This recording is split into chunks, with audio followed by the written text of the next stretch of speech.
Okay, here we are in Ben Gurion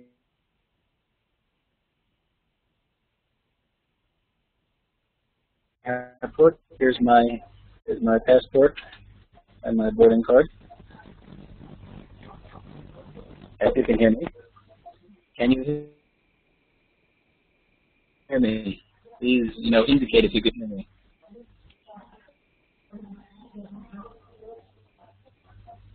Hello, hello, hello. If you have your video, hit end video.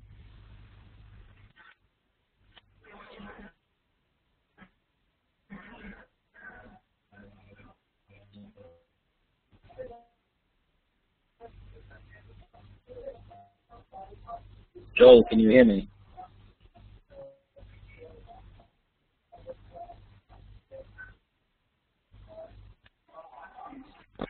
Okay, I'm going.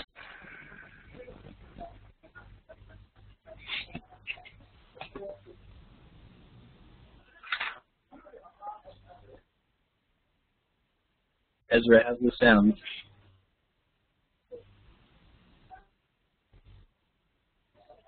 I hear you. Fine.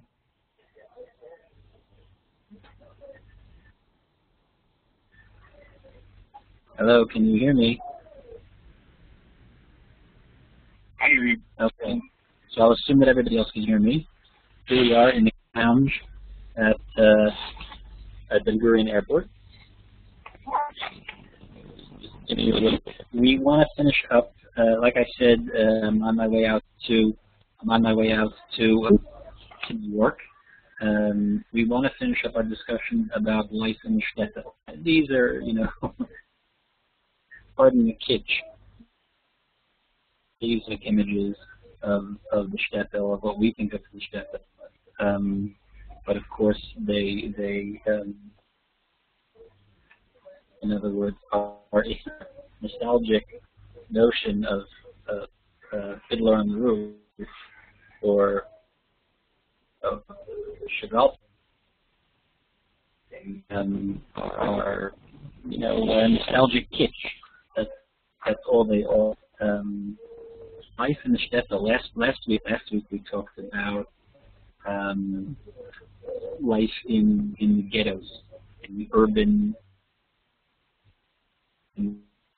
ghettos of Eastern Europe, in the pre-modern periods of Jewish history. But in Eastern Europe, where Jews were organized and Jewish life in the Shtetl, a Shtetl is a Yiddish word, Shtetl. So Shtetl means a little town. Life was actually even better, no matter how we imagine it.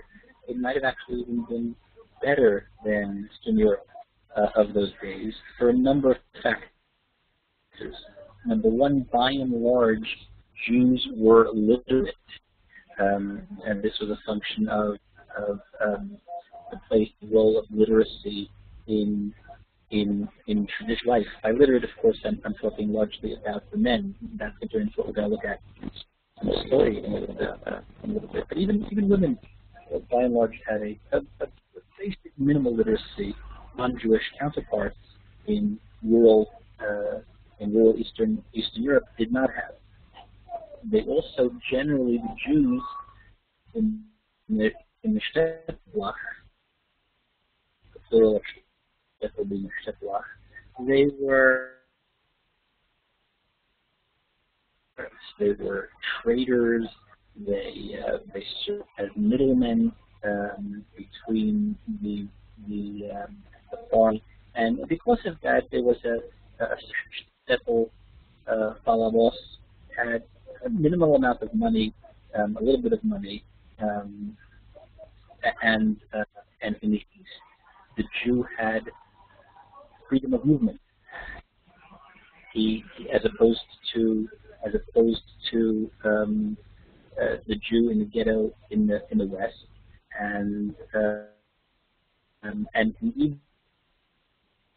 even ironically more so than the Polish serf. Polish serf was a type of indentured figure, like a slave, locked into the land that he was farming for the local landlord, who in turn would pass up his profits up the ladder, like we discussed last time. A shtetl could be a town. It could be more rural. It owned by the Polish nobility, and this is part of what we saw when the Jews arrived in Poland, and the Polish nobility is happy to settle them because they serve as placeholders on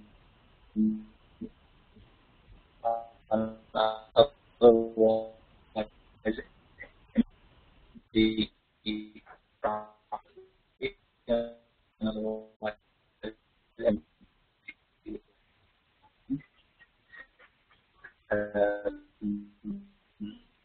and in many years, this kind of positive, mutually beneficial relationship between the Polish landowners and the Jews who occupied these shtetls and served an array of functions. Of Jewish, not autonomy, but it strengthened Jewish life. It promoted a homogeneous Jewish lifestyle, a traditional lifestyle, which allowed for the traditional values to grow and to flourish. In the shtetl, the two most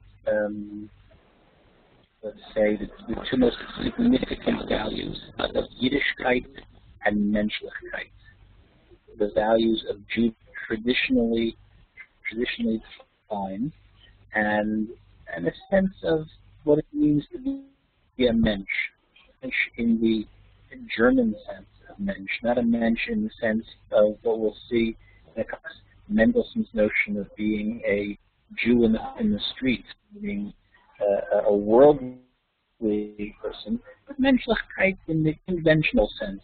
Menschlichkeit in the sense that your grand meant it, of a kind of what it meant to be an early Yid, what it meant to be a fine person, honest person, good person, to be straight with God and with your fellow men.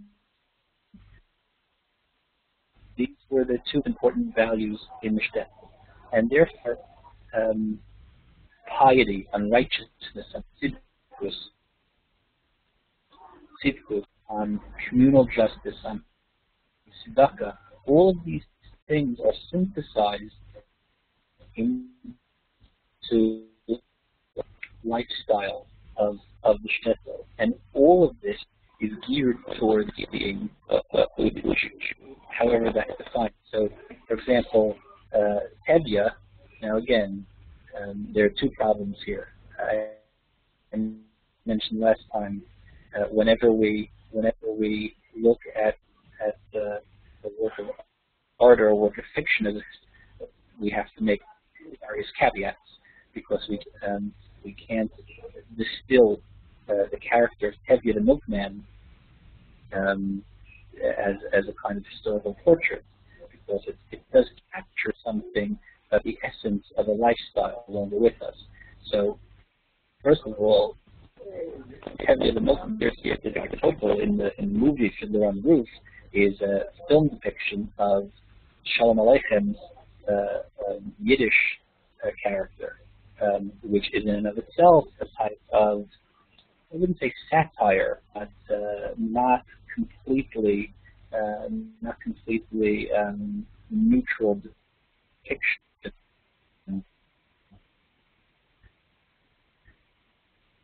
Character. So when Tevye says his greatest desire, if he were a rich man, what would he? You don't need me to sing. That to me.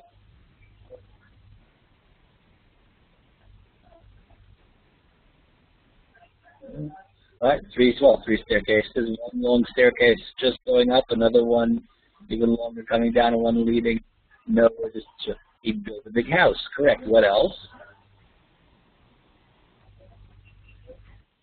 I'm sure if you search for it on YouTube, you can even find the scene. But what does he say? He'd like to sit and learn the holy books with the learned men 7 hours every day. That would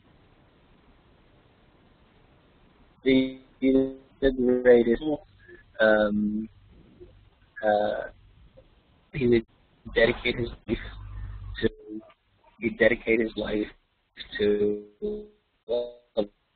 life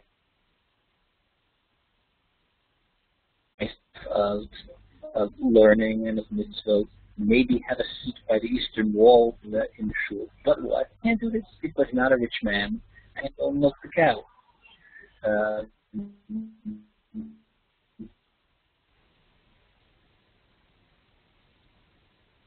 So this idea of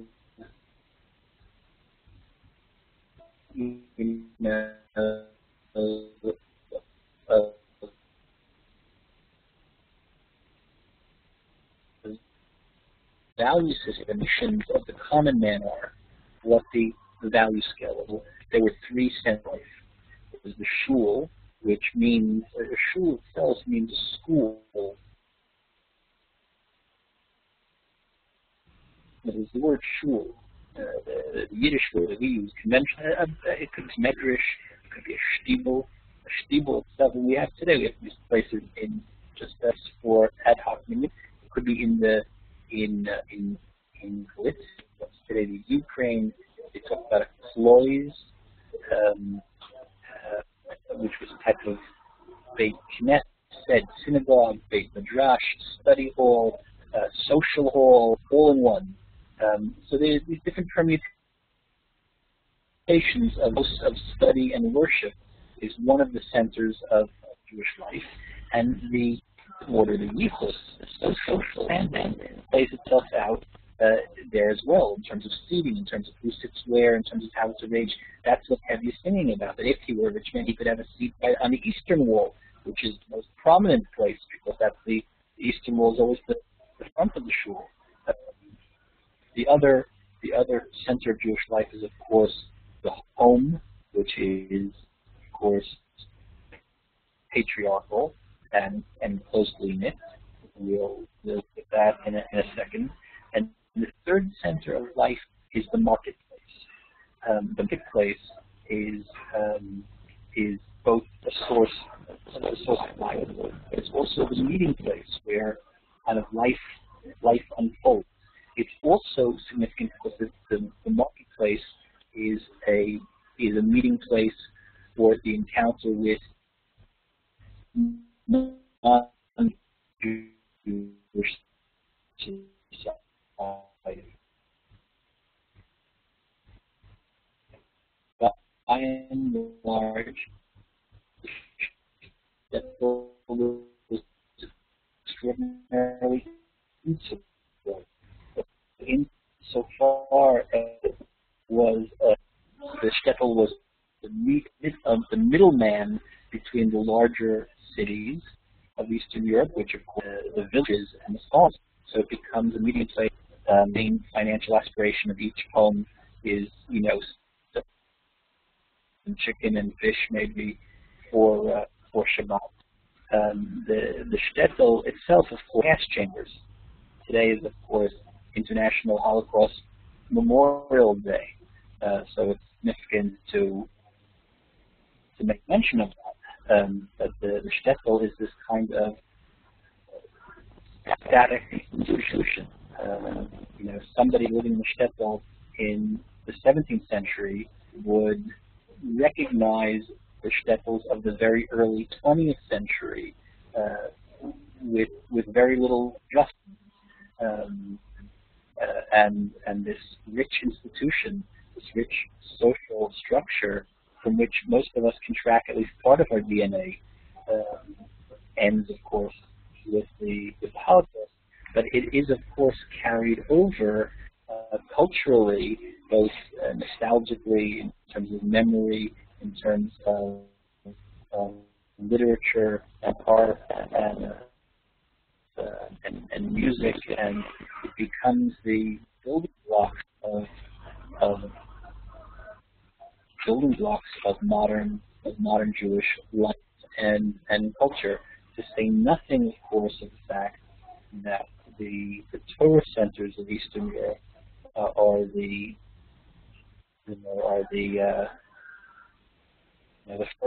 furnace which lit Jewish life.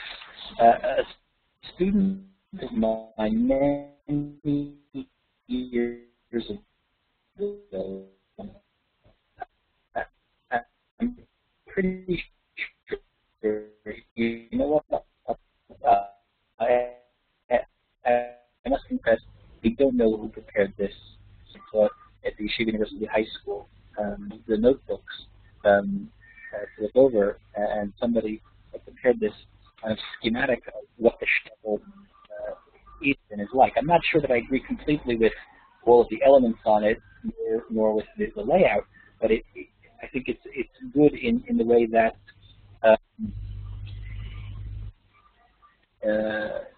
it's good in the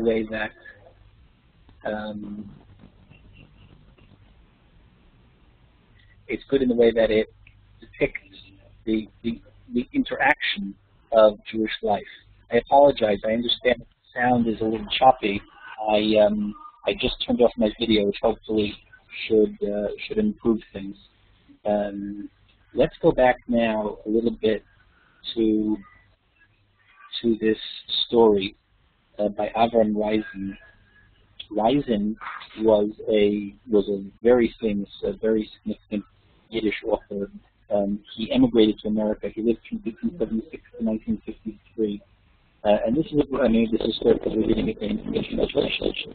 Holy Books. Holy Books. It's a short story. I hope you all read it. A number of you sent in some comments about what the story is about. Do me a favor. Again, I'm not taking attendance. You're not getting a report card. Just so I know, let me know. Raise your hand. Hit the raise hand button if you read the story. You read the story in advance. I just want to know if I can take for granted that you've all read it.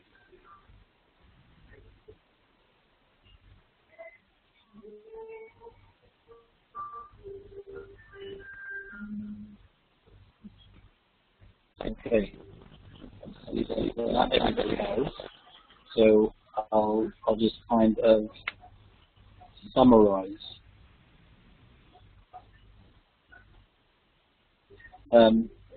Well, let's read a little bit.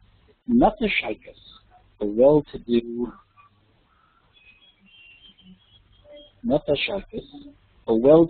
Shtetl household. A balabas. Well-to-do means that he's not completely poor. He has the basics, but he's not rich. He earns a living from money lending.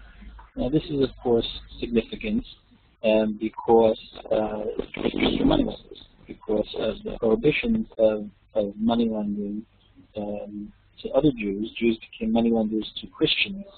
And we were all familiar with characters, most famously probably Shakespeare's Shylock. But he also had a dry goods store, a little makolet. This was also another common trade for Jews to own a little grocery store or a dry goods store. The Chafetz Chaim, for example, the famous Chafetz Chaim, the great holy saint Chafetz Chaim, the author of the Mishnah Berurah, of Shomer Hagen, he owned a dry goods store, which generally his wife managed while he was busy learning. This was not uncommon. In many of Agnon's stories, the characters of the Golitzi and Shtetls are dry goods stores owners. And again, here the store is managed by his wife. He returned from the base medrash, pleased and in high spirits. So again, in one sentence, Reisen captures bourgeois Shtetl life. Here's somebody who's got a little bit of money, he has a store, his wife runs it, he is learning in the base method, and this is all everybody can hope for.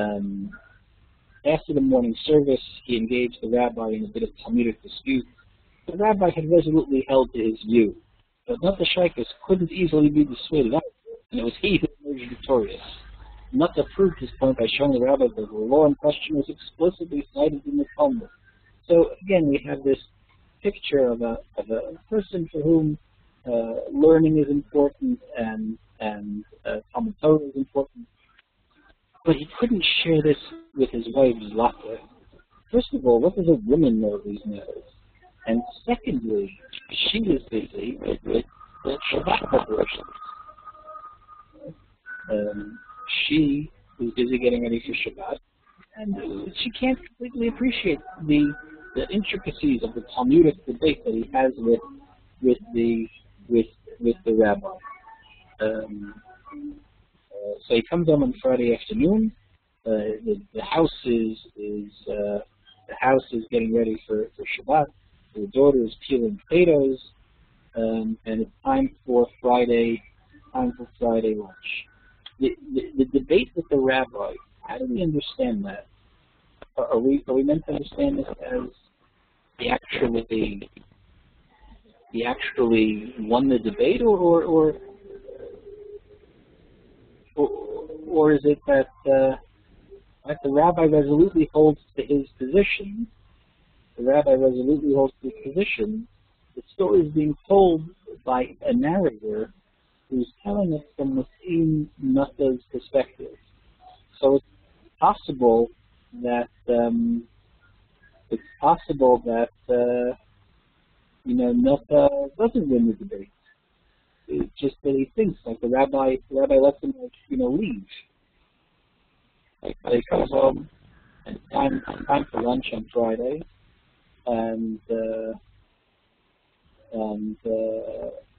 Nata washes his hands, says Hamotzi.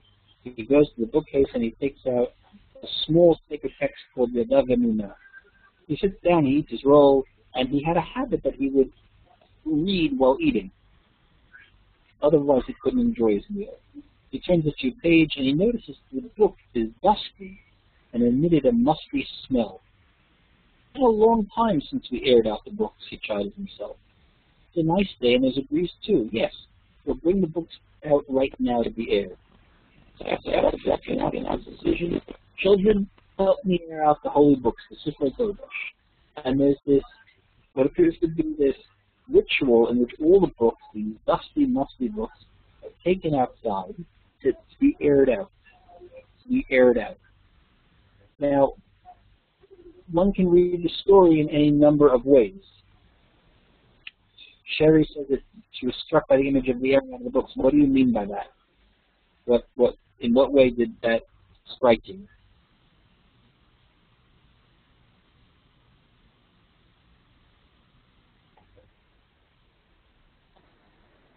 Sherry, do you mind speaking? You have a microphone. Okay, there you go. Yeah, it's a very clear image. I could really picture it, and I've lived in environments where you actually need to air out because if you get moldy Right. So what's the image? How are the children? Like, what does this do to the household? This announcement that it's time to air out the books. Yeah, it's a family activity. And the children are it's like going to Disneyland. It's the most exciting thing of the year. Right? Air out the books, air out the holy books, air out the holy books. That goes throughout the house. All at once, everyone started running in all directions, like soldiers in a barracks, just before the division doctor makes an inspection. But this was merrier, more spirited tumult. Papa, the youngest son, Aaron, called her. We have to bring a bench to the yard to put the books on, right? Of course, the father agreed, stroking it as he was here. Chaime, Alda, turned to his little sister with a bossy tone. Help me with the bench. Papa has to air out the holy books. So what do you see there in that line? What's going on here? What does little Aaron, what's the author doing here in this little section? the children know that they need to treat these books respectfully. Right, but also, but also, in other words, there's you see hold on, they're calling a flight from Bangkok. It's not my flight, so we don't. You see that, in other words, there's the boy and the little sister, like there's a bossiness. Now, I'm not sure that it's like sometimes brothers are bossy with their sisters, even if they don't grow up in patriarchal societies. But there's a tone here in terms of, look, a number of people wrote in saying that the story was clearly about women's role, which it is, but it's also about lots of other things. So as they're carrying the bench out, they knock over a long, crooked oven poker, right, with a big, heavy piece of metal, which falls on Zlata's foot, falls on their mother's foot. Like in the process, in the tumult of getting this operation going, the mother gets hurt. Something falls on her foot, but she wasn't upset. On the contrary, her heart was filled with respect and awe for the holy procession. She didn't dare say a word. It's not that she doesn't dare say a word out of fear, right? Zlata is not an abused spouse. Right? It's out of awe, out of yirah for the holy procession. What's the holy procession? What is it? It makes you think of like Simchas Torah. It makes you think of a Haknasat Sefer Torah, right? They're carrying out these books to be aired in the yard, and the awe of it, the holiness of it, right? Even though it's the very type of mundane, it's the most mundane thing that you do with a Jewish book, right? In other words, they're not learning from the books. They're not whatever they're teaching from the books. They're dusting them out, the most mundane activity, and yet it's imbued and infused with this air of holiness and sanctity. The father follows the children and shows them where to place the bench, then sends them back to the house of the books. The children begin to carry the enormous set of linen bound Talmud with both hands. These are large, the old-fashioned sets of Gemara. One at a time, not to suggest they'll get exhausted.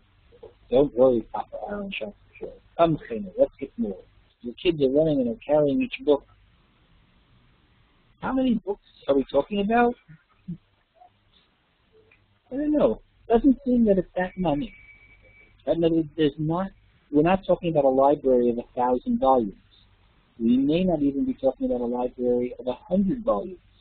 They can all be taken out on one morning and carried out on a couple of benches, carried out by two young kids. Not to arrange the books on the long bench so that the wind could air out the pages. You see that very felicitous image of the book open, and the wind itself is serving to help us do this mitzvah of turning the pages back and forth. The wind itself was a great Talmudic scholar. Now it was reading the opening section of He Who Places His Picture. This is Hamaniach Ad. This is the third parak of Masechet Bava Kama. Then a moment later, it's already up to the chapter He Who Sells a Ship. This is Hamocher et Hasfina. This is the second chapter of Masechet Bava Basra. Right? Now, the wind is as it flips through the pages, the wind is doing Daf Yom. Suddenly the wind had a notion to study the entire Talmud all at once, and it turned the pages to and fro from side to side. So you get this picture of even nature, even the natural order, serving as an agent to the doing of the mitzvot. Even the wind itself studies Torah. The whole world, the whole natural world, is connected to the performance of these mitzvot and the commitment to values. They bring other books, the Shulchan Aruch, the Torah, etc., etc., etc. The wind studied them all diligently. Turn one page after another as an episode, watching a child. Now, it's possible that there's some some satire here. What's the picture of learning? What's the definition of learning? The definition of learning is to turn pages. And this might be saying something about this society. It might even be saying something about Natashaitis, this Balabas, who is committed to learning, but yet the entire millions of Jews in Eastern Europe are committed to this way of life, committed to the value, but in reality, not everyone is able to study Torah in a deep, meaningful, engaged way. It's possible, and this might be, I apologize if it's too cynical a reading of the story, it's possible that Eisen himself is making a satire. In other words, you read the story on the surface is very nostalgic. But if you scratch under the surface, you might see other things. So what's Torah study? Torah study is to flip through the pages, meaning it becomes a ritual, it becomes a rite that you engage in. But in fact, the depth of the learning might leave something desired. In fact, Natashaitis is, what's his type of learning? The book has to be open on the table. He has to read it while he's eating his roll, while he's having his breakfast. Otherwise, he can't do his breakfast. Absolute, complete commitment to Talmud Torah study as a value, a sincere commitment. But in reality, not every person is making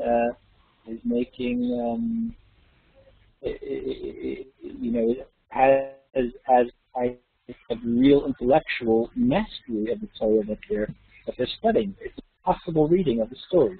Bring more, he tells the children. I know, said Aaron excitedly, out of breath from the great effort. There's plenty more, 3 more shelves. So the children bring out more books, 10. The wind didn't snub the little books either. It turned their pages quickly and accepted them along with the larger books. All the books are brought out.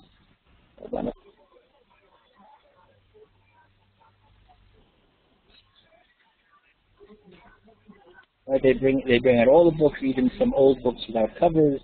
Is that it, children? No more, Aaron said, and no more. Agreed shyly. Well then, go into the house, Mr. Junior. Oh, Papa, I'd like to stand here and watch, Aaron pleaded. Me too, Chaini pleaded with her brother. All right, stay there, father said. As the children stood there with shining eyes, Netta heard Blata call it. Arala, I think Mama is calling you. So Aaron, annoyed by his son, and didn't believe his spine showed, the pages stuttering, airing out, turning quickly back and forth. Right? It's the most exciting thing these little kids have ever seen. So he runs into his mother. What do you need me for, Mama? So the mother braced herself to say something very difficult. Come, say it already, Aaron urged her. Go, my son, and fetch my Yiddish Bible from the dark alcove. It's on the little table. Take it and air it out a bit, too. So a few people pointed out that this is clearly a copy of the famous Shtetl. Here you go. Here's a picture of the Shtetl. The Shtetl was published at the beginning of the 17th century. It was an anthology of Chumash and Midrash and Midrashim on the Chumash and Midrash on the Haftarot, on the Megillot. It was written by Rabbi Yaakov ben Yitzchak Ashkenazi, who lives in Poland near Lublin. He lived from 1550 to 1628. The book was first published in 1616, and it was meant as a Yiddish anthology for women. Right? You see here that it's Chamisha Chumshei Torah, the Lashon Ashkenaz. Right? meaning in Yiddish, and it was meant primarily for women, and it was a kind of all-in-one Reader's Digest, pardon the expression, of all of women's Torah, and women would read it, and it was an extraordinarily popular book. I believe that she also has the Siddur and the Haggadah. It's the most it was the most widely published book, the most different editions of the same book. I believe that is the case, that after the Siddur and the Haggadah, it was extraordinarily wide distribution, extraordinarily wide printing, many different editions of the Sena Urena. So it seems clear that this is the work that Nata is talking about. And Nata has a library full of books, a modest library of books, and it's time to air them out. She's got one little book. I mean, she probably also has a Siddur, and it's in a dark little alcove. And she says, well, since we're airing out the holy books, maybe my book also should be aired out. And the son says, it doesn't have to be done to a Yiddish Bible. Right? Zlata blushed and gave a sad smile. Silly boy, a Yiddish Bible is also a holy book. On the page.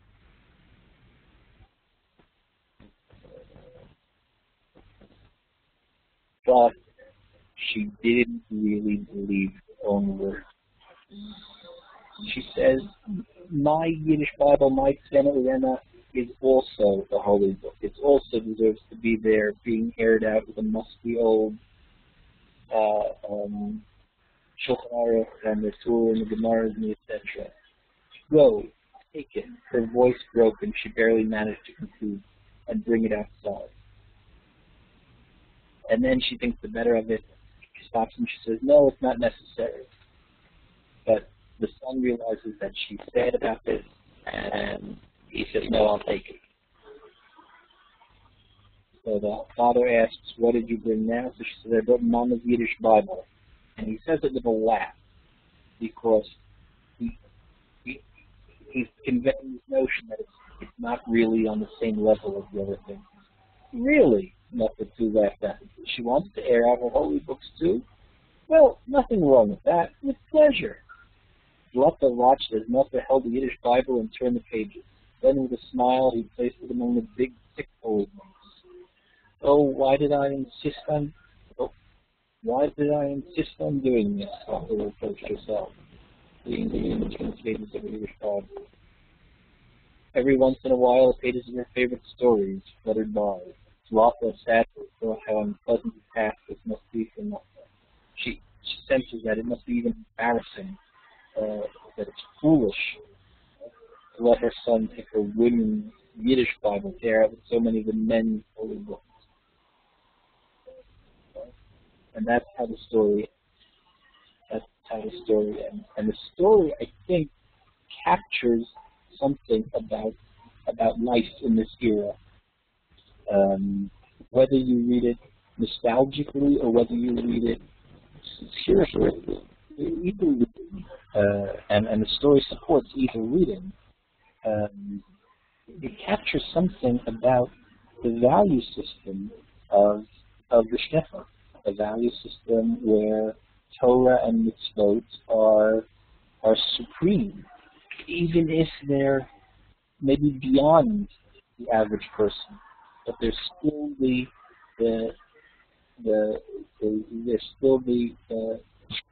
pole star by which life is organized, and I think that's what life in the Shtetl is really about.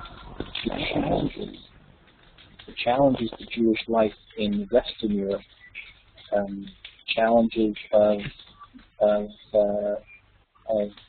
modernity, play themselves out differently than those in Eastern Europe, and part of that has to do with this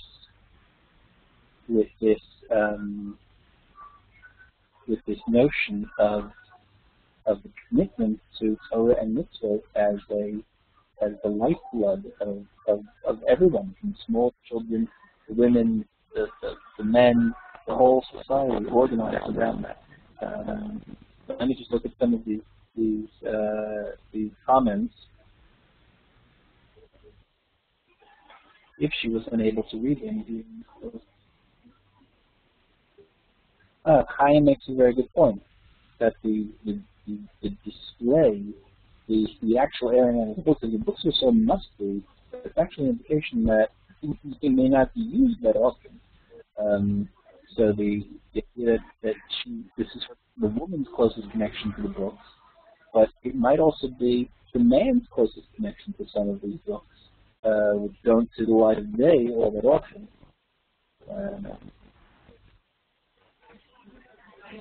Yes, I think Noah makes a point. Noah's point supports the more satirical reading of the story. That Noah's Torah study is, when we see it, it's not of the Torah Lishma right. It's Torah study to outsmart the rabbi. Torah study to kind of help his digestion. He has this habit of always eating over a book. Rafi points out that Art Scroll has an English edition, or an English definition. For Chaim, the point isn't that it's not holy because it's in Yiddish. I don't think that's the point. Because you're right that Aramaic is also there are also books in Aramaic, also holy. I think the point is that the Yiddish Bible is less holy because it's the accoutrement of women's Torah study, not because of the Yiddish per se, but because of what this book is.